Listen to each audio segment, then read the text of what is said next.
ಸಂಸ್ಕೃತಿಯ ಹಿರಿಮೆ, ಪರಂಪರೆಯ ಸಂಭ್ರಮದ ಅಸ್ಮಿತೆಯ ಗರಿಮೆ.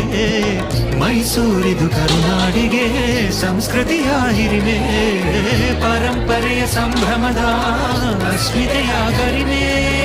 ಕನ್ನಡದ ಸಂಭ್ರಮದ ನಾಡ ಹಬ್ಬ, ನಾಡ ದೇವತೆಯ ಸಿರಿ ದಸರಾ ಹಬ್ಬ. ಕನ್ನಡದ ಸಂಭ್ರಮದ ನಾಡ ಹಬ್ಬ, ನಾಡ ದೇವತೆಯ ಸಿರಿ ದಸರಾ ಹಬ್ಬ. ಕರುನಾಡ ಕರುಣೆಯ ಕಡಲಿನಲ್ಲಿ ಮೈಸೂರು ಮಮತೆಯ ಮಡಿಲಿನ